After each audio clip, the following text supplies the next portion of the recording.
నమస్తే అండి. తెలుగు ప్రజలకు ఇవాళ ఎక్కడ చూసినా నిరుద్యోగులకి సంబంధించి ధర్నాలు రాస్తారోకలు మళ్ళీ మొదలైనాయి. అంటే కేసీఆర్ను గద్దె దించితే అన్ని పనులు అయిపోతాయి అని చెప్పేసి చాలామంది మరి నిరుద్యోగ వేదిక నడిపిన నాయకులు కావచ్చు, ఫ్యాకల్టీ టీచర్ కావచ్చు, వీళ్ళందరూ చెప్పినారు. బట్ మళ్ళీ కూడా చేస్తున్నారు. మరి ప్రభుత్వం ఆల్రెడీ 30,000 జాబులు దాకా ఇచ్చినాం దగ్గర మమ్మల్ని బదనాం చేయడానికి మళ్ళీ ఇట్లా చేస్తున్నారు అని కొందరు కాంగ్రెస్కి సంబంధించిన వాళ్ళు కౌంటర్స్ చేస్తున్నారు. మరి ఏది నిజం, ఏది అబద్ధం మరి తెలుసుకుందాం. మొన్న కేసీఆర్ ప్రభుత్వం గద్దె దించడంలో అత్యంత కీలక పాత్ర వహించిన online academy institute sir Ashok sir మనతో ఉన్నాడు. సార్ని అడుగుదాం. సార్ నమస్తే. నమస్తే సార్, మరి చెప్పండి, మళ్ళీ ఎందుకు వచ్చి 100 రోజులు కూడా అవుతలేదు? మీరు ఏదో అమర నిరాహార దీక్ష చేస్తానని ప్రకటించినట్టు న్యూస్ వింటున్నాం. కొంచెం టైం ఇవ్వచ్చు కదా గవర్నమెంట్కు. ఎందుకు ఊపిరి ఆడనిస్తలేరు? ఎందుకు మిమ్మల్ని రేవంత్ రెడ్డి పిలవలేదనా? అట్లనేమి కాదు, కలవాలన్నటువంటి ఉద్దేశం కూడా మేమే ఏర్పాటు చేసుకోలేదు. ఎందుకంటే మాది ప్రభుత్వ విధానాలకు వ్యతిరేకం, ప్రభుత్వాల వ్యతిరేకంగా ప్రభుత్వ విధానాల వ్యతిరేకం ఉద్యమం చేస్తున్నాం. గత గవర్నమెంట్ టీఆర్ఎస్ గవర్నమెంట్ నిరుద్యోగులు అన్యాయం చేసి అక్కడ కొట్లాడినాం. చాలామంది ఏమంటారంటే అశోక్ సార్ లాంటి వాళ్ళు కాంగ్రెస్ పార్టీకి అమ్ముడు పోతారు, పార్టీ అధికారం పోగానే వీళ్ళ గొంతులు మూతపడతాయని చెప్పేసి అనుకున్నారు. కానీ అశోక్ సార్ ఎప్పుడైనా నిరుద్యోగుల పక్షమే, సమస్యల మీద కొట్లాడమే. రేపు కాంగ్రెస్ గవర్నమెంట్ వచ్చినా, రేపు ఒక బీజేపీ గవర్నమెంట్ వచ్చినా, ఏ గవర్నమెంట్ ఉన్నా నిరుద్యోగుల పక్షం నిలబడాలనే కాన్సెప్ట్. ఇంకోటి ఏంటంటే, నేను ఒక జర్నలిస్టుగా, ఒక ఎడ్యుకేషన్ డెస్క్ ఇన్ఛార్జ్గా పనిచేసిన అనుభవం, విద్యార్థుల పైన కంప్లీట్గా అవగాహన ఉంది. ఉస్మాన్ యూనివర్సిటీలో చదువుకున్న అభ్యర్థిగా నిరుద్యోగులు పడే ఇబ్బందులు ఏంటి, కన్నీళ్ళు ఏంటి, కష్టాలు ఏంటి అన్నీ తెలుసు నాకు. తెలుసు కాబట్టి మరి ప్రభుత్వానికి 100 రోజులు అయింది, కొంత టైం ఇవ్వచ్చు కదా అని మీరు అడుగుతున్నారు. రేవంత్ రెడ్డి కూడా అడుగుతున్నాడు. అయితే 100 రోజులు టైం ఇచ్చినాం. మీరు మొదటి సమావేశంలోనే మెగా డిఎస్ చేస్తాం, 25,000 ఉద్యోగాలతో మెగా డిఎస్ చేస్తామని మీ మంత్రులంతా హామీ ఇచ్చినారు, మీరు హామీ ఇచ్చారు. మొదటి సమావేశంలో నిర్ణయం జరగలే. మళ్ళీ విద్యార్థులు మళ్ళీ రోడ్లు పట్టుకొని డిమాండ్ చేస్తేనే మీరు వేసింది 11,000 ఉద్యోగాలు. 25,000 ఉద్యోగాలు ఎటుపోయినాయి? మరి మీరు హామీ ఇచ్చారు కదా.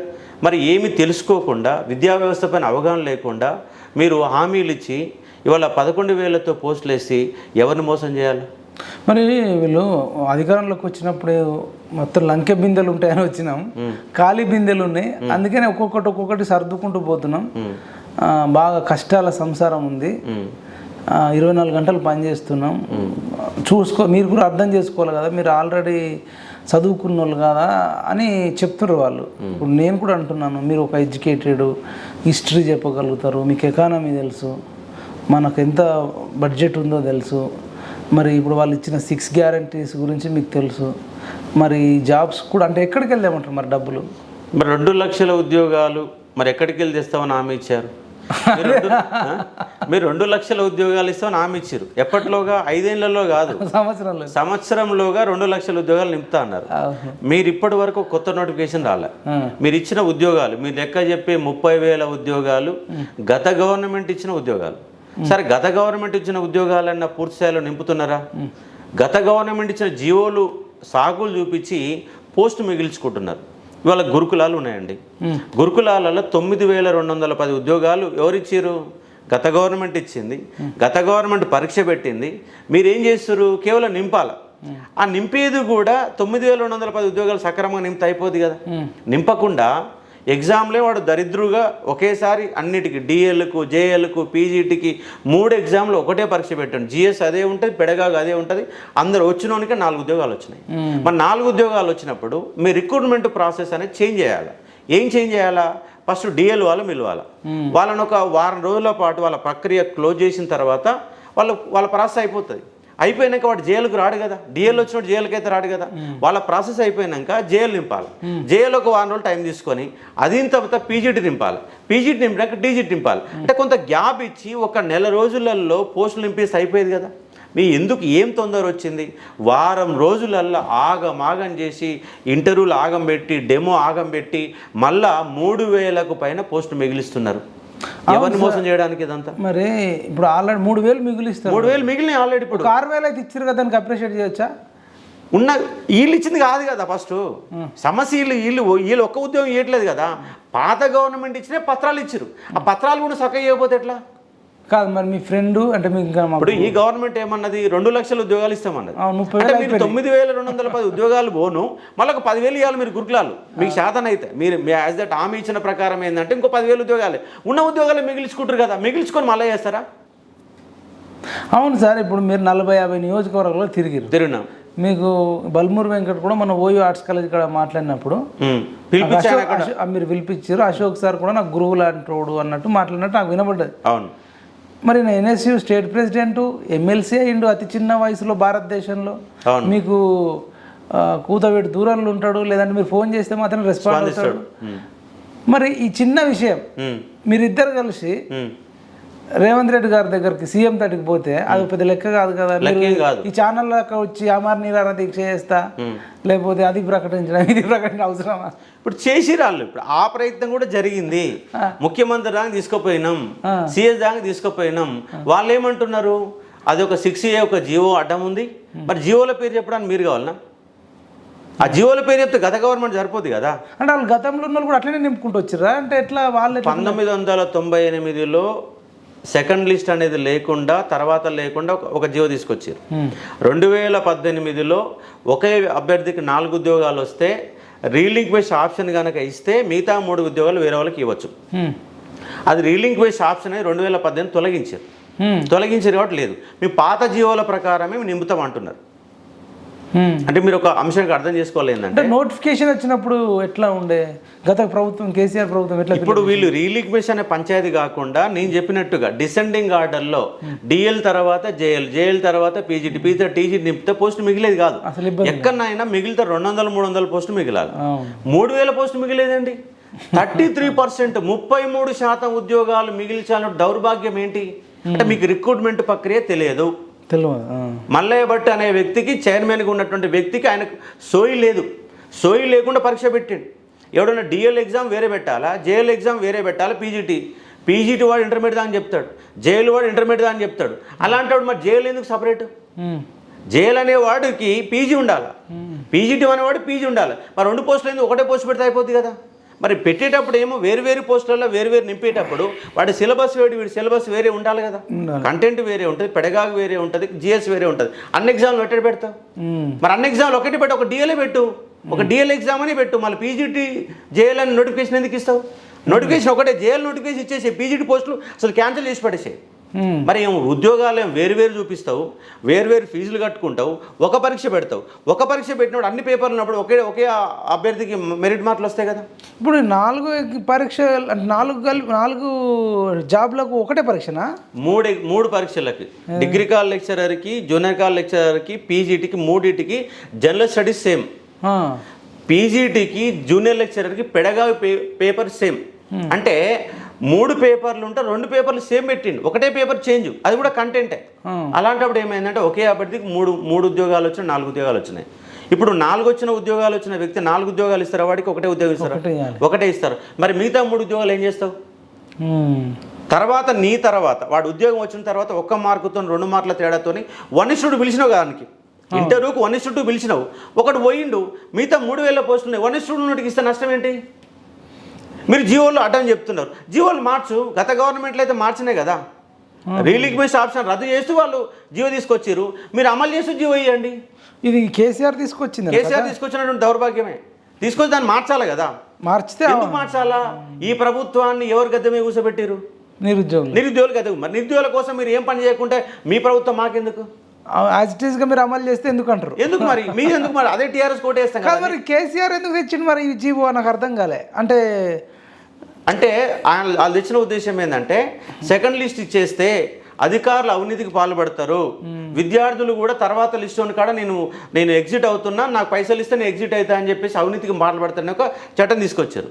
నేనేమంటున్నానంటే మీకు అలాంటి ఒక అవినీతి జరుగుద్దన్న అనుమానాలుగా ఉంటే ఒక 3 ఐఏఎస్లతో ఐపవర్ కమిటీ ఏర్పాటు చేయి. ఐపవర్ నీకు అనుమానాలు ఉంటాయి, తర్వాత అవినీతి జరుగుతున్న అనుమానాలు ఉంటే ఐపవర్ కమిటీ ఏర్పాటు చేసి జిఆర్ఎల్ పెట్టు. జిఆర్ఎల్ పెడితే ఎవరికి ఎన్ని మార్కులు వచ్చినాయి, ఎందుకు తర్వాత వాడు ఎవడు బీసీ పరంగా, ఎస్సీ పరంగా, రిజర్వేషన్ల పరంగా జిఆర్ఎల్ కనుక పెడితే అవినీతికి ఆస్కారం లేదు కదా.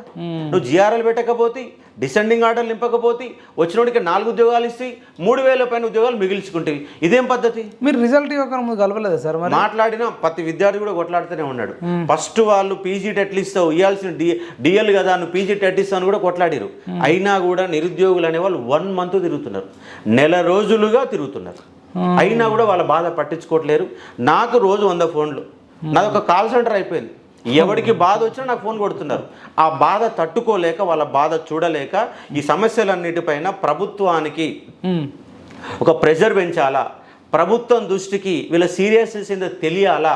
ఈ నిరుద్యోగులు కలిసే ఈ ప్రభుత్వాన్ని ఏర్పాటు చేశారు. అయినా నిరుద్యోగులు మళ్ళీ ధర్నాకు వస్తున్నారు. వాళ్ళ ఆవేదన వినాలన్న ఉద్దేశంతో వాళ్ళ తరపున నేను నిరాహార దీక్ష దిగుతున్నా. ఇది గురుకులాల పంచాయతీ. ఇప్పుడు మీతో పాటు కాంగ్రెస్ కోటేమని తెలంగాణ విఠలన్న, తర్వాత నాకు తెలిసి పృథ్వీరాజ్ అన్న కావచ్చు, మీరు కూడా అంతకంటే ఎక్కువ చెప్పారు. అంటే కాంగ్రెస్కి ఏమని లేదు, కాకపోతే టీఆర్ఎస్ ఓడించమని టీఆర్ఎస్ ఓడించమంటే మరి నెక్స్ట్ ఓలకి అంటే మీరైతే ఇంకా డైరెక్ట్ చెప్పి కాంగ్రెస్ గుద్దండి. ఒక కొల్లాపూర్లో మాత్రం బర్రెలక్కకు మద్దతు ఇచ్చిర్రు. ఇష్టం ఉన్నా లేకపోయినా, నీకు ఇష్టం ఉన్నా లేకపోయినా కాంగ్రెస్ కోటేయాలి. ఎందుకంటే అప్పుడు బీజేపీ అంత బలమైన స్థాయిలో గవర్నమెంట్ ఏర్పాటు చేసే పరిస్థితులు లేదు. నీకు ప్రతిపక్షంలో ఎవరు ఉన్నారంటే కాంగ్రెసే ఉంది. కాబట్టి విద్యార్థులందరినీ అటువైపు మళ్లించడంలో మనలాంటి వాళ్ళు, బిడ్డలన్న కావచ్చు, మీరు కావచ్చు, నేను కావచ్చు, తొలివిల్ రఘు కావచ్చు, వీళ్ళంతా ప్రజాస్వామ్య వాళ్ళందరూ కొట్లాడు. Murali sir Kodandaram sir, Praveen sir వీళ్ళందరూ. ప్రవీణ్ సార్ ఎటు పోయిండు? ప్రవీణ్ సార్ పోయి మళ్ళీ టీఆర్ఎస్ జాయిన్ అయ్యాను. మరి మీరు సిర్పూర్ కాగజ్ నగర్ పోయిర్రు అనుకుంటున్నాను. పోయి సార్ని గెలిపియండి అని చెప్పిన, ఒక మేధావిగా, ఒక ఐపీఎస్ ఆఫీసర్. 500 కిలోమీటర్లు ఎందుకు పోయినంటే ఆయన నిరుద్యోగులు అనే అంశం ఆయన తెలుసు. నిరుద్యోగులకు వాయిస్ ఉంటున్న నేపథ్యంలో నిరుద్యోగులు ఎక్కడుంటే వాళ్ళ వాయిస్ వినిపించిన.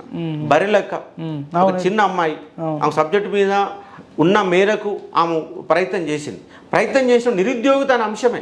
మరి మిగతా అందరి దగ్గర కాంగ్రెస్ ఎమ్మెల్యేగా మద్దతుగా నేను సభలలో మాట్లాడినా, నేను అక్కడ పోయి బరిలెక్కకి పోయి ఆర్ఎస్పీకి ఎందుకు చేసిన? ఓన్లీ నా ఎజెండా నిరుద్యోగ ఎజెండా.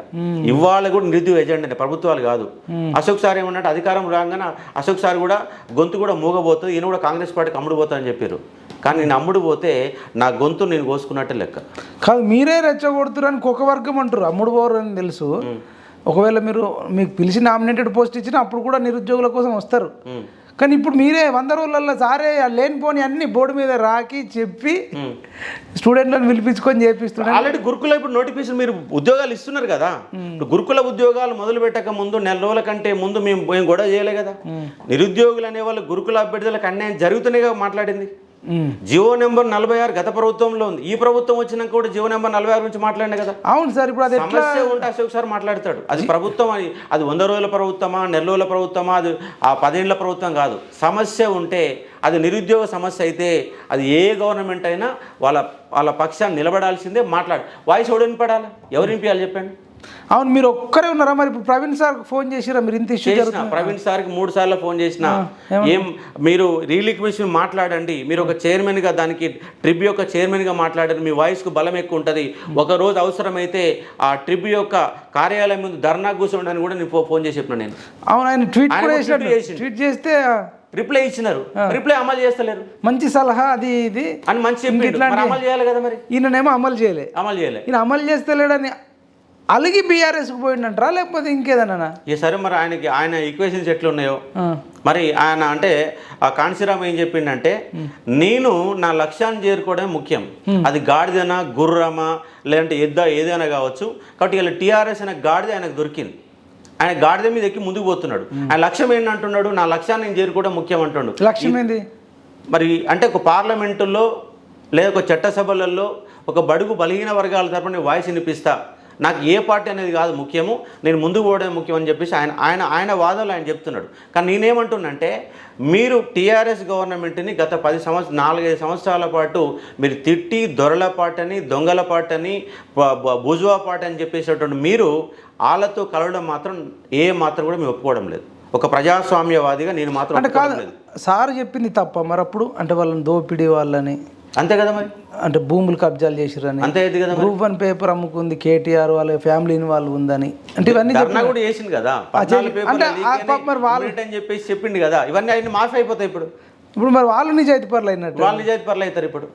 కాబట్టి ఆర్ఎస్పీ గారు తీసుకున్న నిర్ణయం అనేది కరెక్ట్ కాదు.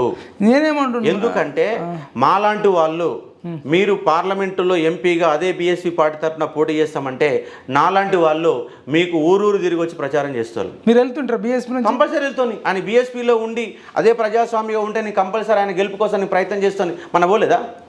అమ్మన పోయి ఆల్రెడీ. నేను ఎక్కడ నల్గొండ, ఎక్కడ హైదరాబాదు, ఆయన ఎక్కడ ఉన్నా చెప్పండి. 400 నాకు అప్పట్లో 950 కిలోమీటర్లు వచ్చింది. 950 కిలోమీటర్లు నేను పోయి వచ్చిన వ్యక్తిని రేపు నార్కర్నూలులో పోటీ చేసిన ప్రచారాన్ని పోకపోదునా? ఈజీగా పోతుంది, ఈజీగా పోదు కదా. ఈవెన్ అక్నూరు మురళి సార్ కూడా అవుట్ రేట్గా సార్కు, ప్రవీణ్ సార్కు మద్దతు తెలిపిండు ప్రచారం చేశారు, గెలిపి అని చెప్పినారు. ఇప్పుడు మీరు నిరుద్యోగులు తలుసుకుంటే ఆర్ఎస్ ప్రవీణ్ కుమార్ సారు ఎంపీగా గెలవడం పెద్ద లెక్క కాకపోవు. ఇప్పుడు కరెక్ట్ వేలో ప్రజాస్వామ్యవాదులందరినీ కలిసి నిరుద్యోగుల మాట చెప్పి వాళ్ళ తరపున గట్టిగా నిలబడితే అదే ఆర్ఎఫ్సీకి మద్దతు నిలబడదాం, గెలిపించే ప్రయత్నం చేద్దాం. పోయి ఆయన పోయి టీఆర్ఎస్లో జాయిన్ ఇంకా ఏ విధంగా ఆయనకు మద్దతు తెలపాలి, ఏ విధంగా ప్రచారం చేయాలి. ఇప్పుడు మీరు ఇంత మాట్లాడుతున్నారు, మిమ్మల్ని కూడా కేటీఆర్, హరీష్ రావు ఫోన్ చేసి ఇదేంది మనం కలిసి కొట్లాడుతుందా, మన ప్రవీణ్ సారే వచ్చింది, ఇక అంతకంటే అదే అంటే ఇప్పుడు రేపు మీరు కూడా పోతారా అంటే అట్లా మీకు అనిపిస్తుంది? అట్లా నేను అంటలేను సార్. ఇప్పుడు ఆయన కూడా రెచ్చిపోయాడు. నేను ఏనుగు ఎక్కి ఏనుగు మీద పోయి ప్రగతి భవన్ గోడలు బద్దలు కొట్టి ఇట్లా తన్నుడు అంతా అసలు చెప్పి మరి ఆ మాటలు వింటుంటే మనం ఇప్పుడు కాంగ్రెస్ పార్టీని గెలిపించిన కదా, మరి కాంగ్రెస్ పార్టీలతో ఏదో ఒకటి వాళ్ళతో మిలాకైతే పని అయిపోద్ది కదా. ఆ లోడ్ పట్టించుకుంటలేరు కదా, వాళ్ళు ఎంత కృతజ్ఞత ఈయనలో మీకు తెలుసు. కావాలంటే పెద్ద కష్టం ఏమి కాదు. లేదు సార్, వాళ్ళు ఇయ్యరు, వాళ్ళు చెయ్యరు, వాళ్ళ అవసరం లేదు, ఇవ్వాల్సిన పని కూడా లేదు. వాళ్ళకి 5 ఏళ్ళ దాకా మాకు అడ్డు లేదనే ఫీలింగ్లో ఉన్నారు. నేను ఒకటే డిసైడ్ అయినా, ఇప్పుడు నేను గత 10 సంవత్సరాలుగా 2001 నుంచి ఉస్మాన్ యూనివర్సిటీలో ప్రతి అంశాన్ని చూసుకుంటా. నేను జర్నలిస్ట్గా పనిచేసినప్పుడు కూడా సకల జిల్లా సమ్మెలో నల్లగొండలో 24 గంటల నిరాహార దీక్ష కూడా చేశాను ఒక జర్నలిస్ట్గా. జర్నలిస్టులు అంతా ఒక రోజు మొత్తం చేస్తే ఒక్కరోజు నిరాహార దీక్షలో దండేసుకొని కూర్చున్న వ్యక్తిని, ఉస్మాన్ యూనివర్సిటీ అన్ని ఉద్యమాలలో పాల్గొన్న వ్యక్తిని. ఒకటే డిసైడ్ అయినా, నా వయసు ఇప్పుడు ఒక 40, నాకు 20 సంవత్సరాల పాటు పనిచేసేటటువంటి ఒక శక్తి నాకు ఉంది. 20 సంవత్సరాల పాటు నిరుద్యోగమే ఎజెండా, నిరుద్యోగుల కోసం కంపల్సరీ కొట్లాడతా. వాళ్ళ మందకృష్ణ మాది గారు ఒక రిజర్వేషన్, ఒక మాదిగా రిజర్వేషన్ అయితే ఏ విధంగా అయితే కొట్లాడుతున్నాడో అట్లనే నా ఎజెండా ఏంటంటే నిరుద్యోగ ఎజెండా. ఆ సమస్య ఎక్కడ ఉన్నా రేపు ఈ నోటిఫికేషన్లు అయిపోయినాక, ఈ పరీక్షలను రాసినాక కూడా రాష్ట్ర వ్యాప్తంగా మహాపాదయాత్ర మొదలు పెడతాం. పాదయాత్ర ఎందుకు మొదలు పెడతామంటే ప్రైవేటు రంగంలో 75% రిజర్వేషన్లు మీరు ఇస్తామని చెప్పారు, స్థానిక రిజర్వేషన్లు ఇస్తున్నారు. స్థానికులకు రిజర్వేషన్లు ఇవ్వడం కోసం.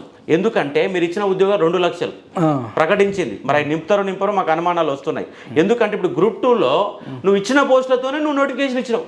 ఇప్పుడు 1000 పోస్టులు కూడా నింపలేని నువ్వు, అదనంగా ఇవ్వలేని మీరు, గ్రూప్ 3లో పోస్టులు పెంచలేని మీరు, గ్రూప్ 1లో పోస్టులు పెంచలేని మీరు, ఇప్పుడు ఒక 1000-2000 పోస్టులు పెంచలేని మీరు 2 లక్షల ఉద్యోగాలు ఎట్లా నింపుతారు? అసలు అది సాధ్యం. ఇంకోటి, ఇప్పుడు పెట్టింది టీఎస్పీఎస్ చైర్మన్ మహేందర్ రెడ్డిని పెట్టిండు. ఇప్పుడు ఆయన ఎంత 11 నెలలు ఉంది, 11 నెలలు ఉంది కదా. ఈ 11 నెలల్లో ఈ గ్రూప్ 1, గ్రూప్ 2, థర్డ్ అనేది మొత్తం అయిపోగొట్టాలన్న ఉద్దేశంలో ఆయన వచ్చాడు. మరి ఇప్పుడు మీరు 1000 పోస్టులు కూడా పెంచాలని మీరు 2 లక్షల ఉద్యోగాలు ఎట్లా ఇస్తారని నా ప్రశ్న. ఇప్పుడు ఆల్రెడీ 30,000 అయిపోయినాయి. 30,000 ఎట్లా అయిపోతాయి? ఏ లెక్కన అయిపోతుంది? నువ్వు నోటిఫికేషన్ ఇచ్చినావా? అంతేనా? నువ్వు ఓన్లీ పత్రాలు ఇచ్చారు. ఆ పత్రాలు ఎట్లా ఇచ్చినారు? బహిరంగ సభలు ఇస్తారు. బహిరంగ సభలు ఎందుకు పత్రాలు ఇవ్వడానికి? ఆఫీసర్ ఇస్తాడు కదా. మళ్ళీ ముఖ్యమంత్రి గారే మళ్ళీ బహిరంగ సభలో పత్రాలు ఎందుకు ఇవ్వాలా? అంటే మీ ప్రచార ఆర్భాటమా, నిరుద్యోగులకు న్యాయం చేయాలన్న ఉద్దేశం మీకుందా? మీ ప్రచార ఆర్భాటమే కదా. మీకు నిజంగా నిరుద్యోగులకు న్యాయం చేయాలా, మా నిరుద్యోగ ప్రభుత్వం మీ రోట్లనే వేస్తే గెలిచినామని 10 సభలు మాట్లాడుతుంది కదా.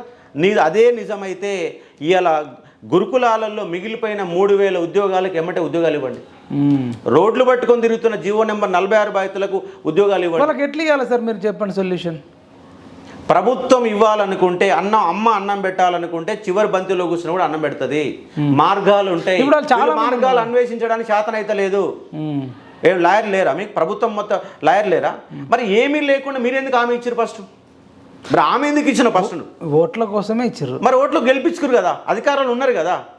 గత ప్రభుత్వాన్ని కూలగొట్టడంలో జీవో నెంబర్ 46 బాధితులు అయితే నిర్విరామంగా పనిచేసారు కదా.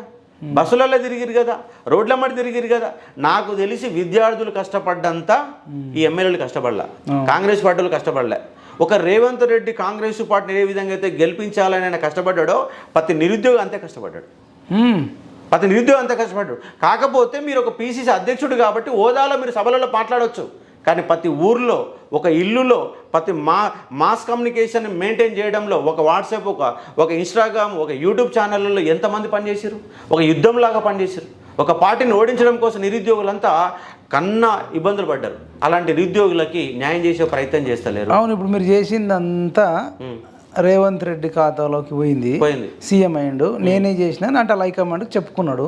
ఇంకా మిగతా వాళ్ళు కూడా మంత్రులు అయ్యారు, మేమే చేసినామని చెప్పుకున్నాడు. ఇప్పుడు చేసేది కూడా ఇక మన గోతికాటి నక్కలాగా కేసీఆర్ అయిపోయిందిలే కానీ కేటీఆర్ ఉన్నాడు. ఇప్పుడు మీరు చేసే ఇప్పుడు ప్రభుత్వం చేసే పనుల మీద మీరు కొట్లాడుతారు. మీకు రాజకీయ పార్టీ లేదు. ఇక ఇప్పుడు మీరు కొట్లాడి మళ్ళీ 4 ఏళ్ళు అవుతుంది. ఇక అప్పటి వరకు ఇవన్నీ వ్యతిరేకత అవుతుంది. మళ్ళీ కేటీఆర్ క్యాచ్ చేస్తాడని మీకు అసలు చేసుకున్న కేటీఆర్ నిరుద్యోగులు అయితే నమ్మరు. టీఆర్ఎస్ గవర్నమెంట్ నిరుద్యోగులు నమ్మరు. ఎందుకంటే తెలంగాణ ఉద్యమం పేరుతో 10 ఏళ్ళు నష్టపోయినాం. నేను ఒక బాధితుని, వాళ్ళ గెస్టెడ్ ఆఫీసర్ ఉండాల్సిన నేను ఇవాళ ఒక నిరుద్యోగాన్ని ఉండాల్సిన పరిస్థితి ఏర్పడింది. ఏది ఓన్లీ తెలంగాణ ఉద్యమం కారణంగా. తెలంగాణ ఉద్యమం అయిపోతాలకి మనకి ఏజ్ అనేది దాటిపోయింది. దాటిపోవడం అంటే వయసు ఉన్నప్పటికీ కూడా ఇక చదవాలన్న ఒక ఆసక్తి కానీ ఏం లేదు. పైగా టీచింగ్ ఫీల్డ్లోకి వచ్చినాం, దాన్ని ఒక ఫ్యాషన్గా భావించడం దాంట్లో నిమగ్నం అయిపోయినాం. అంటే తెలంగాణ ఉద్యమం నాశనం చేసింది. నాశనం చేయడం గల కారణం అంటే కేసీఆర్ కనుక ఆమన్న నిరాహార దీక్ష కనుక మొదలు పెట్టకపోయి ఉంటే నేను ఇవాళ డిఎల్ అయ్యేటోని. కానీ ఆయన దీక్ష కారణంగానే మాకు రేపు ఉండాల్సిన ఎగ్జామ్ని మళ్ళీ దాన్ని అక్కడితో ఆపేయాల్సిన పరిస్థితి ఏర్పడింది, బయటకు రావాల్సి మళ్ళీ ఆగాల్సిన పరిస్థితి ఏర్పడింది. దాని కారణంగా నిరుద్యోగులు నష్టపోయినాం. అయితే కేసీఆర్ నంబర్ అంటారు, కేసీఆర్ నంబరు ఇంకా 5 ఏళ్ళైనా కేసీఆర్ నంబరు ఎట్లా నమ్ముతారు చెప్పండి? ఇప్పుడు ఆర్ఎస్ ప్రవీణ్ కుమార్ వెళ్ళండి, అందుకే నమ్మియడానికి పోయండి. ఇప్పుడు ఆయన ఏమంటుండు, గౌరవనీయులు కేసీఆర్ని నమ్మడం లేదు, కేటీఆర్ని నమ్మడం లేదు, కవితను నమ్మడం లేదు. కాబట్టి ఇప్పుడు ఒక దళిత వ్యక్తిగా మీ వాయిస్ బలంగా ఉంటుంది. అంటే ఇప్పుడు వాళ్ళు ఏం చేస్తారంటే ఆర్ఎస్పీ గారి భుజాల మీద పెట్టి తుపాకులు కాల్చే ప్రయత్నం చేస్తున్నారు. అంతేనా? అంతే. మరి నాకు తెలియదు, ఈయన పోలీస్ బాసు, ఈయన తుపాకీ పట్టడం గురించి కాల్చడం గురించి సార్కి బాగా తెలుసు. అంటే ఎవరైనా వాళ్ళు ఇప్పుడు రాష్ట్రంగా ఒక ముఖ్యమంత్రిగా ఉండి ఎంతమంది ఐపీఎస్లని ఎంతమంది ఐఏఎస్ ఆఫీసర్లని మొత్తం కంట్రోల్లో పెట్టుకుంటారు. మరి ఆ కచరం ఉంది నా బకరా అవుతాడేమో కదా. అయితే కావచ్చు కూడా. ఇప్పుడు ఎంపీ ఎలక్షన్లు ఉన్నాయి, సార్ కూడా ఇంకో 3-4 ఏళ్ళు కొట్లాడతాడు. చివరికి ఆయన ఏమంటాడంటే ఈ టీఆర్ఎస్ పార్టీ కూడా మోసం చేసింది అంటాడు, వీళ్ళతోని కాదు అని చెప్పేసి మళ్ళా ఇంకో పార్టీకో లేదా మళ్ళీ బీఎస్పీకి వచ్చి మళ్ళీ కొట్లాడాల్సిన పరిస్థితి కంపల్సరీ. మరి అప్పుడు నమ్ముతారా? ఇప్పుడు వీళ్ళు నాశనం చేశారని చెప్తాడు. అప్పుడు ఇప్పుడే ముందే డిసైడ్ చేసి చెప్తారు, మీరు ముందే డిసైడ్ చెప్తున్నా. తర్వాత ఆర్ఎస్పీ గారికి వెళ్ళి ఏ విధంగా ఎలాంటి పదజాలం వస్తాయని చెప్పేసి ముందే చెప్తున్నాను నేను. ఇప్పుడు ఎంపీ ఎలక్షన్లో కేసీఆర్ను ప్రవీణ్ కుమార్ జతను నమ్మే అవకాశం ఉంది అంటే ఇప్పుడు మీరు చేస్తారు. ఇప్పుడు ఈ ఆర్ఎస్పీ గారు అలా కలిసిన కారణంగా ఆయన ఇమేజ్ డ్యామేజ్ అయింది. ఆయన ఏమనుకున్నా అంటే టీఆర్ఎస్ యొక్క దాని వ్యక్తిత్వాన్ని దానికి ప్లస్ అయితే అనుకుంటున్నాడు. ప్లస్ కాదు, మైనస్ అవుతుంది. ఆయన వ్యక్తిత్వం దెబ్బతింటుంది. ఇప్పుడు ఆయన డ్యామేజ్ అవుతున్నాడు. మరి ఎందుకు ఆలోచించడం నాకు అర్థం కావడం లేదు. మరి ఇప్పుడు మీరు ఇంత కష్టపడుతారు, చాలా రోజుల నుంచి చేస్తారు నిరుద్యోగుల కోసం. ఇప్పుడు మళ్ళీ కొంత అవునన్నా కాదన్నా గురుకులకు సంబంధించి జాబ్ రానోళ్ళు వాళ్ళు కొంత వ్యతిరేకారు. జియో 46 వాళ్ళు వ్యతిరేకత. ఈవెన్ గ్రూప్ 2 వాళ్ళు కూడా మీరు ఏం జాబులు పెంచారు, ఎన్ని చెప్పారు, ఎన్ని చేసినా వాళ్ళు కొంత అసంతృప్తి ఉన్నారు. అసంతృప్తిని నేను ఆ ప్రభుత్వం పైన ఒత్తిడి పెంచడం కోసమే విద్యార్థులు అనే వాళ్ళు నిన్న తేదీలు వచ్చిన మరుక్షణం అర్ధ గంటలో 35 ఫోన్లు వచ్చినాయి నాకు. డేట్లు వచ్చిన మరుక్షణమే ఏం సార్ ఆయన ఏం చెప్పారు మీరు? అవును, పోస్టులు పెంచుతా అని చెప్పినారు కదా, అదే తేదీలు ఇచ్చినారు కదా, మీరు ఏం చేస్తున్నారు? మళ్ళీ మన సేమ్ పోస్టులు ఏం పెంచలే. 783 పోస్టుల గ్రూప్ 2 పోస్టులకే డేట్లు ఇచ్చినారు. 1388 గ్రూప్ 3 ఉంటే దాని డేట్లు ఇచ్చినారు. ఒక గ్రూప్ 1 మాత్రం 60 పోస్టులు పెంచారు. అది కూడా ఒక బిచ్చం వేసినట్టుగా 60 పోస్టులు పెంచారు. అంటే ఉన్నాయి, ఇంకెక్కువ చాలా ఉన్నాయి. ఎందుకు లేవు? 33 జిల్లాలు వచ్చినాక పోస్టులు పెరగాలి కదా. అదే జిల్లాలు తగ్గిస్తామంటారు కదా, మళ్ళీ అదొకటి ఉంది. తగ్గించినా కూడా రిటైర్మెంట్లు అయినాయి కదా, ఈ 3-4 ఏళ్ల కాలం రిటైర్మెంట్ అయినాయి కదా. రేపు ఒకేసారి మార్చి నుంచి ఒకేసారి కుప్పలు తెప్పలు రిటైర్మెంట్లు ఉన్నాయి. మీరు కనీసంగా ఆర్థిక శాఖకు కూడా ఇప్పటి వరకు పంపలే. నిన్న నేను 48 గంటల దీక్ష పిలుపునిచ్చినాక ఆర్థిక శాఖకి లెటర్ వచ్చింది, మీ పోస్టులు యాడ్ చేస్తామని. మరి మీరు ఫిబ్రవరి 19వ తారీఖున గ్రూప్ 1 వస్తే 20వ తారీఖున ఎందుకు ఇవ్వలేదు? కాబట్టి కంపల్సరీగా మా డిమాండ్ ఏంటంటే గ్రూప్ 2లో 2000 పోస్టులు ఇవ్వాలా, 2000 పోస్టులు ఇవ్వాలా. గ్రూప్ 3లో 3000 పోస్టులు ఇవ్వాలా. వాళ్ళు ఇచ్చే వరకు నా దీక్ష ఆపను. ప్రభుత్వం పైన ఒత్తిడి పెంచడమే లక్ష్యంగా ఈ దీక్షను మొదలుపెట్టాలని విద్యార్థులకి వెళ్ళి వచ్చిన ఒత్తిడి మేరకు మొదలు పెడుతున్నా. ఎందుకంటే టెట్టేయాలా, డిఎస్సి ముందు టెట్టేయాలా. లాస్ట్ టైం గందరగోళం చేసిరు, 45 రోజులు ఎగ్జామ్ పెట్టిరు. అవుట్ ఆఫ్ సిలబస్లు ఇచ్చారు, 10% కూడా క్వాలిఫై కాల. అంటే క్వాలిఫై ఎగ్జామ్లో కూడా 10% కూడా కాలేదంటే మన విద్యా ప్రమాణాలు నాశనం అయినాయా, లేదా మీరు పెట్టే పరీక్ష కరెక్ట్ కాదా? టెట్టు బాధితులు ఏది చూస్తున్నారు, టెట్టు పెట్టాలని. డిఎస్సిలో మెగా డిఎస్సి వేస్తామని చెప్పారు, చివరి 11,000తోనే దాన్ని క్లోజ్ చేశారు, ఆ పోస్టులు పెంచారు. డిఎస్సి స్కూల్ అసిస్టెంట్ ఉన్నాయి, కేవలం 2,639 పోస్టులు వేసినారు. 33 జిల్లాలు ఉన్నాయి. దాంట్లో స్కూల్ అసిస్టెంట్లో physical science, maths, social studies, biological science, ఇన్ని రకాల స్కూల్ అసిస్టెంట్ ఉన్నాయి. అయ్యేసరికి ఒక్కొక్క జిల్లాలలో ఒక్కొక్క అభ్యర్థికి రిజర్వేషన్లో 1 పోస్టు, కొన్ని దగ్గర 0లు, ఓపెన్లో ఒక 4 పోస్టులు. అంటే ఏ ఒక్క అభ్యర్థికి 3 నుంచి 4 పోస్టులు లేవు. మీరు చూస్తాందుకే డిఎస్ వేసారు. జనాన్ని కూడా ఏమనిపిస్తుంది, అరే డిఎస్ వేసిన చదవడానికి నీకేం రోగం అంటారు. అక్కడ పోస్టులు 3 పోస్టులు ఉన్నాయి. 3 పోస్టులకు ఎంతమంది పోటీ పడాలా? 40-50 మంది పోటీ పడాల్సిన పరిస్థితి. ఇక ఉద్యోగాలు ఎక్కడొస్తాయి? కాబట్టి అలాంటి పరిస్థితులలో మీరు డిఎస్ ఇచ్చారు. కాబట్టి ఆ డిఎస్ స్కూల్ అసిస్టెంట్ పోస్టులని 3 రెట్లు పెంచాలి. 2,639 ఇప్పుడు వేసి మళ్ళీ ఒక 5-6 నెలలు అదనంగా పెంచాలి. ఒక 2-3 నెలల తర్వాత వేస్తారేమో ఎలక్షన్. మీరు ఉన్నదాన్ని పెంచడానికి శాతగాల తర్వాత వేస్తారు, ఎట్ట నమ్మాలి మిమ్మల్ని?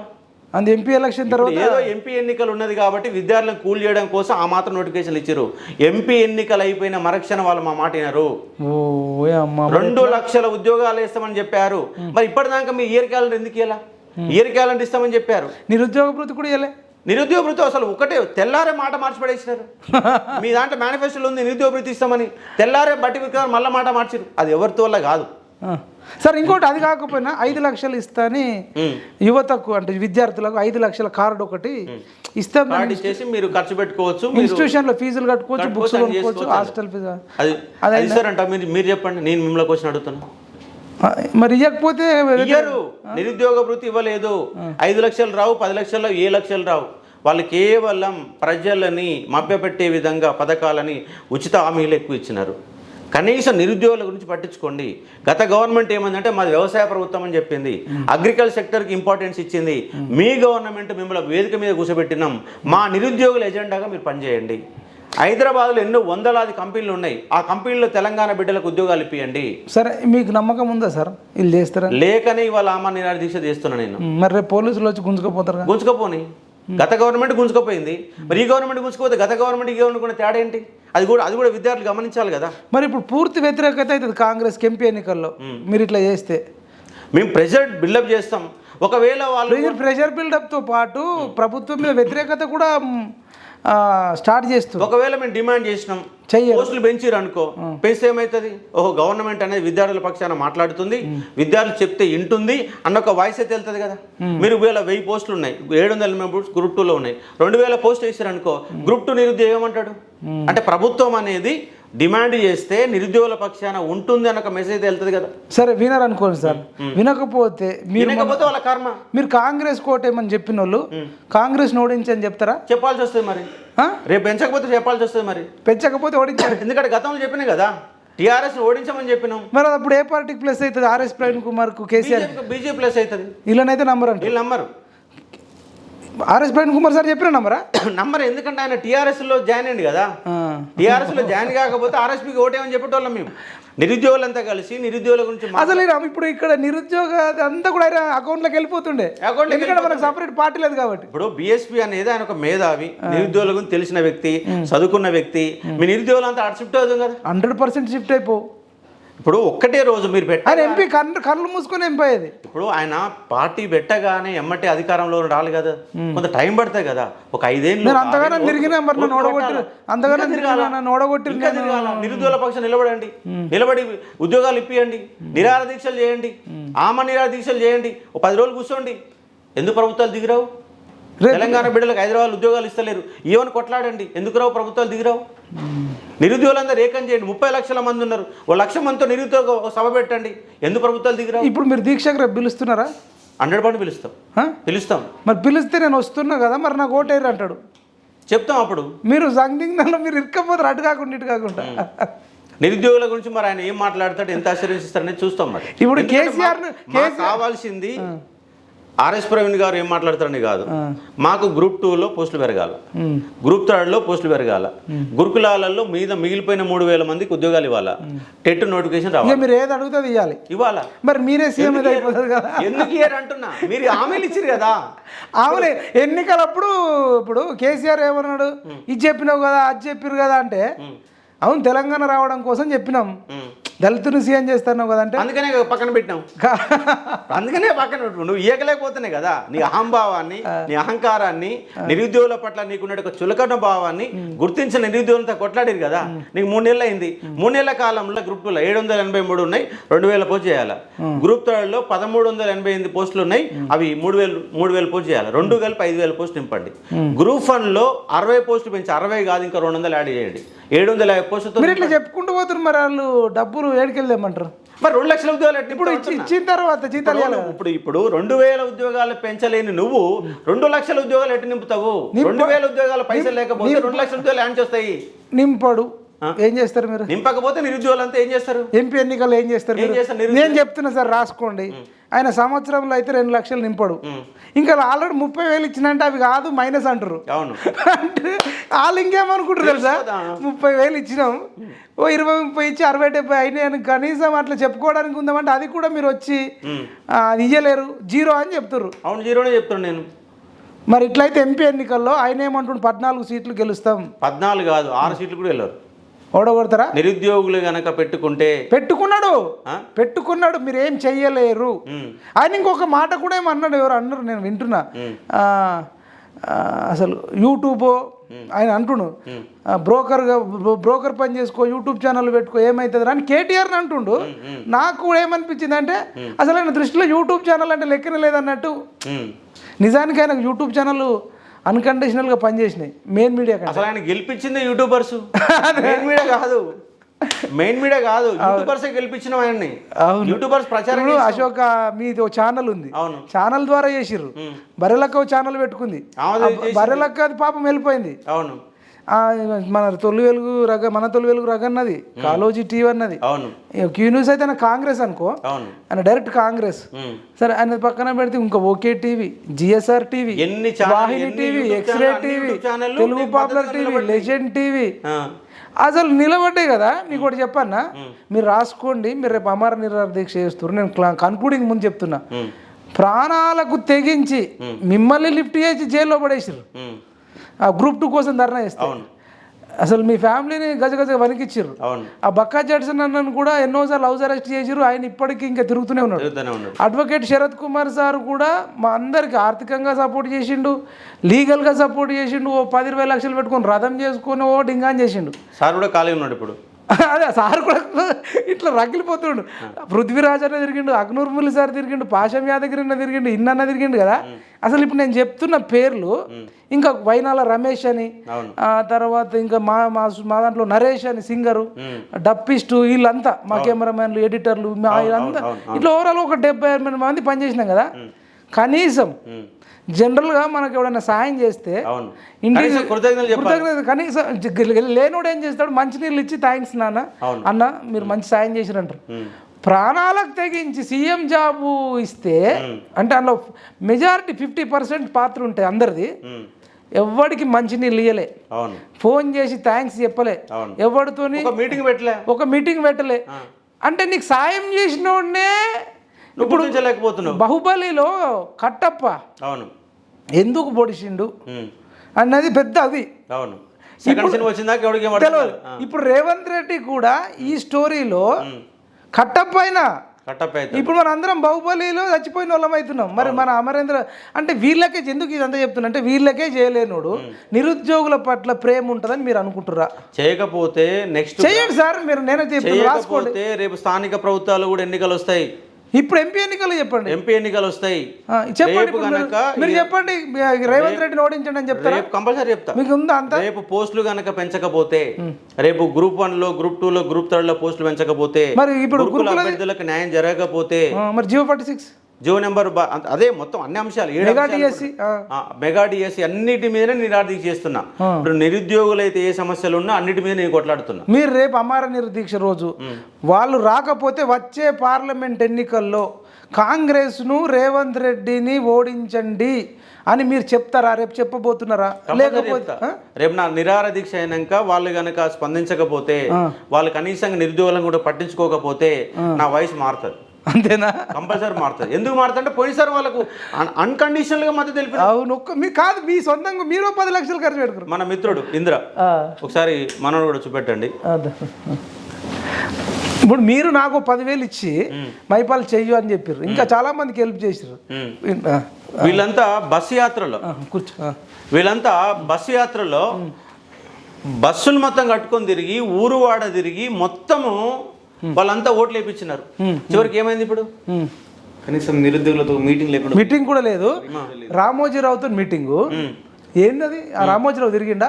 కంప్లీట్ గా టీఆర్ఎస్ కి రాసిండు. అవును, కంప్లీట్ గా టీఆర్ఎస్ ఏం చెప్తే అది రాసిండు. ఇక ఆంధ్రజ్యోతి అయినా కూడా సరే కొంత కష్టపడవచ్చు, కానీ ఆయన ఒక్కడే కష్టపడలేదు కదా. అంతకంటే మనం ఎక్కువ కష్టపడ్డాం కదా. నువ్వు ప్రభుత్వం వచ్చినాక చెప్తున్నావు విషయాలు. ప్రభుత్వం వచ్చినాక ఇంటర్వ్యూలు తీసుకుని ప్రభుత్వం రాకముందు ఇంటర్వ్యూ చేయాలి, ప్రభుత్వం వచ్చినాక ఇంటర్వ్యూ చేసే పరిస్థితి అలా ఉన్నది. ఇక్కడ అందరికంటే కూడా యూట్యూబర్స్ అనేవాళ్ళు చాలా క్రిటికల్గా పనిచేసే సందర్భం మనకు ఉన్నది కాబట్టి అర్థం చేసుకునే ఒక ప్రయత్నం చేయాలా. అందుకే ఇవాళ ఈ బస్సు యాత్రలో పాల్గొన్న విద్యార్థులు కూడా రేపు నిరాహార దీక్షలో పాల్గొంటారు. ఎందుకంటే వాళ్ళు ప్రధానంగా డిమాండ్ బస్సు యాత్రలో పాల్గొన్నారు. 40-50 మంది విద్యార్థులు మొత్తం కట్టుకొని వాళ్ళు నిరాహార దీక్షలలో దీక్షలు చేసినారు, బస్సు యాత్రలు చేశారు. కాబట్టి వాళ్ళందరూ రేపు దీక్షలో కంపల్సరీ పాల్గొంటున్నారు. రేపు ఫైనల్గా నీ పేరు చెప్పి మీరు ఏం చేసారు ఒక 1 మినిట్ చెప్పండి. నా పేరు ఇంద్రనాయకు. అంటే గ్రూప్ 2 ఉద్యమం కాడ నుంచి గత అప్పటి నుంచి 6 నెలల నుంచి గ్రౌండ్ వర్క్ చేసుకుంటా, అంటే కాంగ్రెస్ పార్టీ విజయం కోసం, అదే కాంగ్రెస్ పార్టీ గెలిస్తే నిరుద్యోగులు గెలిచినట్టే అని చెప్పుకొని మేమంతా అంటే గురుకుల, టెట్ 2, డిఎస్సి వాళ్ళు, ఏఈ, డిఏఓ, గ్రూప్ 1, గ్రూప్ 2 అందరినీ కలుపుకొని ఒక బస్ యాత్ర చేసి అంటే కాంగ్రెస్ పార్టీ గెలుపు కోసం కాళ్ళకు బలపాలగట్టం తిరిగాం. ఫైనల్గా కాంగ్రెస్ పార్టీ వచ్చిన తర్వాత మాకు అర్థమైంది ఏంటంటే అంటే మేం గెలిపేలేదు వాళ్ళే గెలుచుకున్నారు అనే భావనలో ఉన్నారు. నిజంగా గ్రౌండ్లో వర్క్ చేసింది అశోక్ సారు, నేను, రియాజ్ సారు, అంటే కొంతమంది ఉన్నారు, బల్మూరి చాలామంది ఉన్నారు. దీంట్లో వాళ్ళని గుర్తించకుండా ఎవరెవరితో మాట్లాడతారు ఇంటర్వ్యూ చేసుకొని. వెంకటేష్, రామోజీరావు వీళ్ళు కష్టపడ్డారా? చిరంజీవి వీళ్ళు కష్టపడ్డారు కాంగ్రెస్ పార్టీ కోసం. మా ప్రాణాలు తెగించి మిర్యాలగూడలో ఒక చోట మా మీద దాడి జరిగింది. భాస్కర్ రావు ఎమ్మెల్యే వాళ్ళ అనుచరులు మా మీద దాడి చేస్తే అక్కడ వాడు కాళ్ళు పట్టుకొని ముందుకెళ్ళాం. మేము ఏదో మా పొట్టగొడుపు కోసం, అంటే మా పొట్ట కోసం మేము తిరుగుతున్నాం, జాబులు వస్తే మా ఫ్యామిలీ బాగుపడుతుంది, మా ఊరు బాగుపడుతుంది అనే విషయంతో మేము తిరిగితే కనీసం మాకు న్యాయం జరగలేదు. మీటింగ్ లేదు ఇప్పుడు దాకా సీఎం రేవంత్ రెడ్డి గారితో, ఒక్క ఫోన్ కాల్ రాలేదు. 2 బస్ యాత్రలు, నార్త్ ఒకటి, సౌత్ ఒకటి. కాంగ్రెస్ పార్టీ దగ్గరికి వెళ్ళి మేము ఇట్లా చేస్తున్నాం అని చెప్తే కూడా చేయండి, మీ పనులు మీరు చేయండి అన్నారు. ఎవరి కోసం చేశాం? మీకోసం చేయలేదా? సీఎం రేవంత్ రెడ్డి కదా గద్దె పెట్టడానికి మేము చేసింది. కనీసం మీరు ఒక ఫోన్ లేదు, కనీసం ఆ కృతజ్ఞత లేదు, ఒక నిరుద్యోగుల మీటింగ్ లేదు, కనీసం పిలిపించి ఆ ఉద్యోగ సంఘ వాళ్ళు పిలిపిస్తే కనీసం ఏం చెప్తారనే ఇది లేదు వాళ్ళ దగ్గర. ఎంపీ ఎలక్షన్స్లో మా వాయిస్ చెప్పారు సార్, మా వాయిస్ కంపల్సరీ మారుతుంది. మాకు కనుక న్యాయం జరగకపోతే మేమందరము సార్ చెప్పినట్టు మా వాయిస్ మారుతుంది, సార్ ఏమంటే మేము ఉంటాం కంపల్సరీ. అందరు ఇప్పుడు నేను ఒక్కనే కాదు, DSC, TET 2, group 1, group 2, group 3, DO, AE, horizontal issue దేన్ని ముట్టుకున్నా కూడా సమస్యలు విపరీతంగా ఉన్నాయి. కాబట్టి దేని మీద కూడా స్పష్టమైన అవగాహన లేదు. విద్యాశాఖ మంత్రి లేదు, హోంశాఖ, అసలు పోలీసు ఉద్యోగాలలో హోంశాఖ మంత్రి లేడు, ఇప్పుడు దాకా హోమ్ మినిస్టర్ లేడు. ఇంకా వాళ్ళకేం ఆన్సర్ అవుతుంది? అవును సార్, ఎందుకు అసలు ఇప్పటిదాకా ఇంకా మిగతా మినిస్టర్ ఇవ్వలేదు? మీరు ఇంకా కోదండరామ్ సార్ని ఎడ్యుకేషన్ మినిస్టర్ ఇవ్వమని చెప్పారు. ఆయనకి ఎమ్మెల్సీ చేయడానికి కష్టమైపోతుంది. అసలు రాజ్యసభ పంపిస్తే అయిపోతుందిగా. అంత రాజ్యసభ ఎందుకు పంపలేదు? ఇప్పుడు ఇవ్వాలనుకుంటే అంత చిక్కులు ఉన్నది, ఇవ్వాల్సిన అవసరం లేదు కదా. ఆయన ఒక మేధావి కదా. ఇప్పుడు పెద్దల సభలకు మరి బల్మూరి వెంకటన్నకి ఇచ్చిన ప్లేస్లో లేదా సరే, ఈయన కాకపోయినా మహేష్ గౌడ్ అని ఉన్నాడు. ఇంకా ఎలాంటి చిక్కులు లేకుండా చేసుకుంటే బాగుంటుండేమో కదా. అంటే మేధావి కాబట్టి ఆ వర్గంలో వెళ్ళిపోతారని వాళ్ళు ప్రయత్నం చేశారు. అది కాకపోతే ఆయన రాజకీయ పార్టీ అధ్యక్షుడు కాబట్టి, దాసోత్సవం ఆపిర్రు కాబట్టి ఇది ఒక పెద్ద లింక్ అయిపోయి వాళ్ళకు ఒక అస్త్రం దొరికినట్టు అయింది బీఆర్ఎస్ వాళ్ళకి. అనేదంటే ఇంకా చాలా అవకాశాలు ఉన్నాయి కదా ఇవ్వాలనుకుంటే, ఇంకా ఇచ్చారు కదా చాలా మందికి. సరే వాళ్ళ ఇష్టం, కానీ ఇంకా మరి మిగతా మినిస్టర్ కూడా నింపలేదు. దీన్ని ఎట్లా చూస్తారు మరి మీరు? అందుకే నిరుద్యోగుల పైన మీకు ఎంత కన్సర్న్ ఉందని అర్థమవుతుంది. ఇప్పుడు నిరుద్యోగ వ్యవస్థ పైన, విద్యా వ్యవస్థ చేసుకున్న విద్యాశాఖ మంత్రులు లేకుండా మీరు ఎందుకు నడపాలా? వేరే శాఖలు పక్కన పెట్టి ఆబ్కారీ శాఖ పక్కన పెట్టేసి అసలు ఇవ్వకూడడానికి ఏంది కారణం? ఇవ్వడంటే జాతకం బాగాలేదా లేకపోతే ఇవ్వకూడదు? అసలు రీజన్ ఏంది సార్? అంటే విద్యార్థులు అన్నా విద్యా వ్యవస్థ అన్నా ఎందుకంటే పైసలు వచ్చే పని కాదు కదా, పైసలు ఖర్చు పెట్టాలా. విద్యా వ్యవస్థ కానీ ఉద్యోగాలు ఇవ్వాలంటే పైసలు ఖర్చు పెట్టాలి, దానివల్ల వచ్చి ఇన్కమ్ ఏం లేదు కదా. మరి ఇన్కమ్ లేని మంత్రి ఎందుకు? ఇన్కమ్ ఉన్న మంత్రి కావాలి అంతే. ఆ నేపథ్యంలో ఇన్కమ్ ఉన్న మంత్రులు నియమించుకుని ఇన్కమ్ లేని మంత్రులు పెట్టారు. మీరు గవర్నమెంట్ని ఓడించడం కోసం ఉస్మానియా యూనివర్సిటీలో ఎన్ని వీడియోలు చేసి ఉంటారు మీరు? ఓ లెక్కలేనని వీడియోలు, ధర్నాలు, దాడులు, కిడ్నాప్లు, హనీ ట్రాప్లు. 50 లక్షలు ఖర్చు పెట్టుకున్నా సార్ 5 ఏళ్లలో. 20 లక్షలు నాకు జేఆర్ఎఫ్ ఫెలోషిప్ వచ్చింది. ఓకే, నెలకు 20,000 ఏమో జేఆర్ఎఫ్, 30,000 ఏమో ఎస్ఆర్ఎఫ్ సీనియర్ రీసెర్చ్ ఫెలో అంట. ఆ దాసి పెట్టుకున్న డబ్బులు. తర్వాత యూట్యూబ్ నుంచి 4-5 ఇప్పుడు 3.5 ఏళ్ళ నుంచి యూట్యూబ్ నడుపుతున్నా కదా, దీంట్లో ఒక 20 లక్షల దాకా వచ్చినాయి. మీలాంటి వాళ్ళు పబ్లిక్ ఫండ్ ఒక 10 లక్షల దాకా వచ్చినాయి. ఈ 50 లక్షలు కూడా నేను కేసీఆర్ పతనానికి, కేసీఆర్ ఓడిపోవడానికి కానీ కుటుంబాన్ని గద్దించడానికే పెట్టిన. ఎందుకు చెప్తున్నా అంటే నాళ్ళకి ఎంతో మంది పెట్టిర్రు, మనకే అపాయింట్మెంట్ లేదు, అడుగుతాడు ఫోన్ లేపుతలేడు. నేను అనేది ఏంటంటే నాకైతే క్లియర్గా చెప్తున్నా మీకు, మన పరిస్థితే ఇట్లుంది. తెలంగాణ రాష్ట్రంలో ఏ గ్రామానికి పోయినా మైపాల్ యాదవ్ అంటే తెలుసు, అశోక్ సార్ అంటే తెలుసు, మన ఇద్దరినే దేకుతలేరు. నేను ఓపెన్గా చెప్తున్నా. ఇంకా అపాయింట్మెంట్ అయితే ఇప్పటిదాకా సీఎం ఇవ్వలేదు, పిలిపించుకోలేదు, మనము ట్రై చేసినా ఎవడు పట్టించుకోవట్లే. మన ఇద్దరికే న్యాయం చేయలేని వాళ్ళు మిగతా వాళ్ళకి న్యాయం చేస్తారు. నాకైతే నమ్మకం లేదు. మీరు ఇక రేపటి రోజున అమార నిరాహార దీక్ష ఉంది, నిరుద్యోగులకు ఏమని పిలుపునిస్తారు? మీటింగ్ ఎప్పుడు? అది ఇక మీరు ఏం చెప్పాలనుకుంటారు ఫైనల్గా చెప్పండి. ఒకటే, రేపు ఆమరణ నిరాహార దీక్ష ఇందిరా పార్క్ వద్ద రేపు 10 గంటలు స్టార్ట్ అవుతుంది. మన డిమాండ్లు ప్రధానంగా 5 డిమాండ్లు. ఒకటి, గ్రూప్ 2 గ్రూప్ 3లలో గ్రూప్ 2లో ఒక 1000 పోస్టులు పెంచాలా, 2000 పోస్టులు పెంచాలా, గ్రూప్ 3లో 3000 పోస్టులకు పెంచాలా, గ్రూప్ 1లో 200 పోస్టులు యాడ్ చేయాలా. ఇది మొదటి పాయింట్. రెండవది, గురుకుల వాళ్లకు మొన్న 3000 మంది పైగా ఉద్యోగాలు ఇవ్వకుండా పక్కన పెట్టారు. 1:2 లిస్టులో ఉన్నారు, 1 మార్కు దూరంలో ఉన్నారు. వాళ్ళందరికీ న్యాయం చేయాలా. రోడ్లు పట్టుకొని 7 నెలలుగా గోస తీస్తున్నటువంటి జీవో నెంబర్ 46 బాధితులకు మీ ఎట్లా న్యాయం చేస్తారో అటు న్యాయం చేయండి. రాజ్యాంగాల్లో ఉన్న పదజాలం మొత్తం వెతకండి, ఎందుకంటే వాళ్ళంతా గోస తీస్తున్నట్టు ఎవరు గోస చేయాలి. ఏ ఒక్క అభ్యర్థి కూడా అన్యాయం జరగకుండా న్యాయం చేసే ప్రయత్నం చేయండి. మెగా డిఎస్ వేస్తామన్నారు, వాళ్ళు చిన్న పోస్టులు వేసేసి చేతులు దులుపుకునే ప్రయత్నం చేశారు. వాళ్ళందరికీ న్యాయం చేయండి. పోస్టుల సంఖ్య పెంచండి. మెగా డిఎస్సి మీరు అన్న ప్రకారం 25,000 ఉద్యోగాలు పెంచండి. టెట్ వేసి డిఎస్సి పెట్టండి. టెట్ ఒక రోజు ఎగ్జామ్ ముందర పెట్టండి, తర్వాత రాసుకోండి. అదే ఈ డిమాండ్లతో మీరు రేపు వెళ్తారు. రేపు ఏ టైంకి వెళ్తారు? ఎవరెవరు గెస్ట్లు వస్తారు? నిరుద్యోగులకు ఏమని పిలుపునిస్తారు? ఎంతమందిని రమ్మంటారు? రేపు అన్ని ఇప్పుడైతే ఏ అంశాలు అయితే చెప్పినామో, టెట్ బాధితులు వస్తారు, డిఎస్సి బాధితులు వస్తారు, జీవో నెంబర్ 46 బాధితులు వస్తారు, పీఈటీ వాళ్ళు రాష్ట్రంలో 1500 పోస్టులు పీఈటీ పోస్టులు ఖాళీ ఉన్నాయి, 182 వేసినావు. పీఈటీ బాధితులు వస్తారు. దాంతోపాటుగా ఆర్ట్ అండ్ క్రాఫ్ట్ 1,00,000 మంది గురుకులాలలో art and craft teacher create చేశారు. ఏ హై స్కూల్లో కూడా ఆర్ట్ అండ్ క్రాఫ్ట్ అన్ని కూడా కాంట్రాక్ట్ బేస్లో నడుపుతున్నారు. ఆర్ట్ అండ్ క్రాఫ్ట్ వాళ్ళు కూడా ధర్నాకు వస్తారు, డిఎస్సి వాళ్ళు వస్తారు, గురుకుల వాళ్ళు కుటుంబంతో సహా రావడానికి సిద్ధంగా ఉన్నారు. ఎందుకంటే వాళ్ళ కండ్ల ముందు కనబడుతుంది జాబ్. జస్ట్ మీరు ఒక నిర్ణయం తీసుకుంటే అయిపోతుంది. మీరు పైనుంచి ఒక్కసారి మళ్ళీ కౌన్సిలింగ్ కనుక పెడితే మొదట ఎక్కువ వచ్చిన మాట్లాడు వర్షమటి తీసేసుకుంటే ఒకటే రోజులో పని అయిపోతుంది. ఏం జీవోలు మార్చలేరా మీరు? ఇప్పుడు బస్సులలో ఫ్రీగా మహిళలకు ఇస్తలేరా? అంటే ఒక జీవో చేయకుండా మీ మంత్రిమండలి నిర్ణయం చేయకుండా జరిగిందా? మరి గత గవర్నమెంట్ లేదు కదా, లేని నిర్ణయాలు మీరు తీసుకుంటున్నారు కదా. తీసుకున్నప్పుడు ఇది కూడా నిర్ణయాలు తీసుకోవాలా. కాబట్టి నిరుద్యోగ సమస్యలపైన చేస్తున్నాం. మీరు కూడా మాకు రేపు ఒక చీఫ్ గెస్ట్గా రావాలా. లాయర్ శరత్ కుమార్ సార్ని పిలుస్తాం, ఇంకా అవసరమైతే ఆర్ఎస్ కుమార్ సార్ని పిలుస్తాం.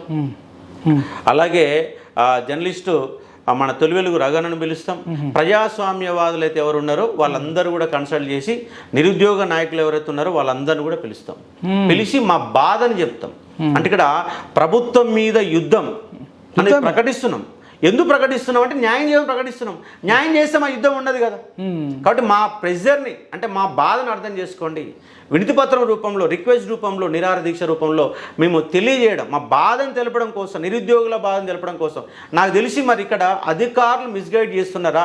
మీకు అర్థమైనా అర్థం కానట్టు నటిస్తున్నారు. తెలుసు అన్ని తెలియకుండా ఏముంటుంది సార్. అయితే ఇప్పుడు మార్చి 10 ఆదివారం 10 గంటలకి 10 గంటల నుంచి 10 గంటల నడుస్తూనే ఉంటుంది కదా. వాళ్ళకి మాకు హామీ ఇచ్చే వరకు నడుస్తుంది. ప్రభుత్వం తరపుకి వెళ్ళి ఎవరైనా వచ్చేసి కంపల్సరీ హామీ ఇస్తాము, 3 రోజు మాకు రేపు ఎల్లుండి వరకు హామీ ఇస్తాము, ఒకవేళ హామీ ఇవ్వకపోతే మళ్ళీ మా వాయిస్ ఉంటుంది కదా. ఓకే, ఎన్నికల్లో మనకు చేయలేదు కాబట్టి వీళ్ళ సంగతి చూద్దాం. ఎన్నికలు ఉన్నాయి కాబట్టి పార్లమెంట్ ఎన్నికల్లో 30 లక్షల మంది నిరుద్యోగులు ఉన్నారు. దాంట్లో ఒక 50% చేంజ్ అయినా కూడా మీ బతుకులు ఆగమైతే కదా. ఓకే, మీరు కావాలని కనుక మీరు చేస్తే మమ్మల్ని పట్టించుకోకపోతే బీజేపీని ఎత్తిన పాల్పోసిన వాళ్ళు అవుతారు. బీజేపీని ఎందుకంటే టీఆర్ఎస్ నమ్మరు, అయిపోయింది. టీఆర్ఎస్ అనే పార్టీ బొందబెట్టి రేపరిగా నిరుద్యోగులు అనే వాళ్ళు టీఆర్ఎస్ వైపు అడుగులు వేయరు. ఎందుకంటే వాళ్ళు ఎంత మోసం చేసినా అంత మోసం చేసి. మరి ఇప్పుడు మీకు బీజేపీ వాళ్ళు చేపిస్తారు, ఇది అంతా బీజేపీ నాయకులు వస్తారా? మాకు ఆల్టర్నేట్ అదే ఉంది కదా. ఇందిరా పార్క్ కొంపదీసి బీజేపీ నాయకులు వస్తారా? ఎవరికి ఏం చెప్పలే. నిరుద్యోగిత సంబంధం ఉన్న వాళ్ళు, సామాజిక అవగాహన ఉన్న వాళ్ళు, సామాజిక ఉద్యమకారులే మన దగ్గరికి వస్తారు. ఓకే, రేపు సడన్గా మీరు పిలవకపోయినా కేటీఆర్, హరీష్ రావు, కవితను వస్తే మాట్లాడిస్తాం. మాట్లాడించడం తప్పే ఉంది. మాకు కావాలి, సమస్య పరిష్కారం కావాలా. చిచి వెళ్ళిపోండి, మీరు చేసిన కథలు ఇవన్నీ అంటారా? అది కూడా ఇప్పుడు మీరు అన్యాయం చేశారని చెప్తాం. ఫస్ట్ మీరు అన్యాయం చేశారని చెప్తాం. ఇప్పుడు మీరు అంటే కొంచెం పెద్దోళ్ళు కాబట్టి సమయంతో ఉంటారు, కానీ చాలా మంది ఉండకపోవచ్చు. వాళ్ళని చూడంగానే పిల్లని పేరంటానికి వాళ్ళు ఎందుకు వస్తారు కానీ చెప్పలే మాడుకుందామని. వాళ్ళు ఆర్ఎస్ ప్రవీణ్ కుమార్ అంత తిట్టినోన్నే కౌగులించుకున్నారు. వాళ్ళు వాడుకోరు. కవికేది కాదు, కవిత కనర్వం అన్నట్టు వాళ్ళు ఏదైనా ఆటోలు తీసుకుపోయి ప్రజాభవన్ ముందు కాలబెట్టిన వాళ్ళకు మరి భవిష్యత్తులో కూడా వాళ్ళు ఎంటర్ అయ్యేటట్టు ఉంటారు. నిరుద్యోగుల దాంట్లో కూడా ఎంటర్ అవుతారు. కారు వాళ్ళకి లేదు, గాదర్ కిషోర్నో లేదు, వాళ్ళ కన్సర్న్ లేదు. ఇంతవరకు గాదర్ కిషోర్ కానీ ఈయన కానీ ఎంపీ కానీ ఎప్పుడు ఏ ఒక్క రోజు నిరుద్యోగుల గురించి మాట్లాడిరా? ఉస్మానియా యూనివర్సిటీ పోయినట్టు బాల్కసుమన్, ఉస్మానియాకి వెళ్ళిపోయిన గాదర్ కిషోర్ ఈ 10 ఏళ్ల కాలంలో ఏ ఒక్క రోజు నిరుద్యోగుల గురించి ఒక ప్రెస్ మీట్లో మాట్లాడిరా? వాళ్ళు నమ్మరు. మరి ఇప్పుడు టీఆర్ఎస్ వాళ్ళు ఎన్ని మాటలు వచ్చినా చెప్పినా నమ్మరు. అది ముమ్మాటికి వాస్తవము. వాళ్ళ వైపు నిరుద్యోగులు మారతారనేది భ్రమ. మారరు, 100% మారరు. కాబట్టి మేమే ఎవరి వైపు మారకుండా నిరుద్యోగులమంతా ఏకమవుతాం. 30 లక్షల మందిని ఏకదాటి మీద తీసుకొస్తాం. అప్పుడు ప్రభుత్వాలు ఏం చెప్తే వాళ్ళు వినే విధంగా నిరుద్యోగులందరినీ ఏకం చేసి ఒక బాధ్యతను తీసుకుందాం. మీరు కూడా తీసుకోవాలా. మన ప్రజాస్వామ్యంలో అంతా ఒక కమిటీగా ఫామ్ దాం. నిరుద్యోగులని, ప్రజాస్వామ్యాన్ని పరిరక్షించే ఒక ప్రయత్నం చేద్దాం. కంపల్సరీగా న్యాయం కోసం కొట్లాడదాం. ప్రభుత్వాలు ఏమున్నా మెడలు వంచాల్సిందే, ఒత్తిడి పెంచాల్సిందే, ప్రెజర్ చేయాల్సిందే, మన హక్కులను మనం సాధించుకోవాల్సిందే. ఆ హక్కుల సాధన కోసం, నిరుద్యోగుల హక్కుల సాధన కోసమే రేపు ఆమరణ నిరాహార దీక్ష కొనసాగుతుంది. కాబట్టి ఇక్కడ ఉన్నటువంటి ఉస్మానియా యూనివర్సిటీ ఉన్న విద్యార్థులంతా, సిటీ సెంటర్ లైబ్రరీ ఉన్న విద్యార్థులంతా, స్టడీ హాల్లో ఉన్న విద్యార్థులంతా ఒక్కసారి ఈ సమస్య మాది, మనమే పరిష్కరించుకుందాం అన్నట్టు ఒక ఆలోచనతో అక్కడికి అందరూ వస్తూ ఉన్నారు. కాబట్టి వాళ్ళ తరపున మనం నిలబడే ప్రయత్నం చేస్తున్నాం, కొట్లాడే ప్రయత్నం చేస్తున్నాం, సమస్యను పరిష్కరించుకుందాం. Okay sir, thank you so much. ఫైనల్గా నేను అడిగింది అంటే ఒక చాలామంది క్వశ్చన్స్, డౌట్స్ ఉంటాయి, ఆ రకంగా అడిగిన. బట్ నేను కూడా మీతో పాటు మీ చేస్తున్న దీక్షకు పూర్తి మద్దతు ఇస్తాం సార్. రేపు నేను ఖచ్చితంగా వస్తా. ఎందుకంటే మీరు కూడా ఒక విద్యార్థి నాయకుడే కదా. మంచి మీరు యూనివర్సిటీలో కూడా మీరు ఒక రీసెర్చ్ స్కాలర్ చేసినటువంటి వ్యక్తులే కాబట్టి మీరు నా మీద ఎంత బాధ్యత ఉందో మైపాల్ యాదవ్ కూడా అంతే బాధ్యత ఉంది. డెఫినెట్ ప్రతి నిరుద్యోగి వ్యక్తి మీద అంతే బాధ్యత ఉంది. చేద్దాం సార్. సమస్య పరిష్కారం కోసం కొట్లాడుతున్నటువంటి వ్యవస్థ. రేపు మన ఇద్దరు లాగానే ఇంకొక 100 మందిని తయారు చేస్తే తప్ప ఈ ప్రభుత్వాలకు భయం ఉండేటట్లేదు. ఖచ్చితంగా నిరుద్యోగులందరినీ ఏకదాటి మీద తీసుకురావాలి. ఎప్పుడైతే హైదరాబాదులో మన 1,00,000 మందితో నిరుద్యోగులతో మీటింగ్ పెట్టగలిగే సత్తా మనకు ఉంటుందో అప్పుడు నిరుద్యోగ సమస్యలన్నీ పరిష్కారం అవుతాయి అని నేను భావిస్తా ఉన్నాను. Okay sir, thank you so much. Thank you.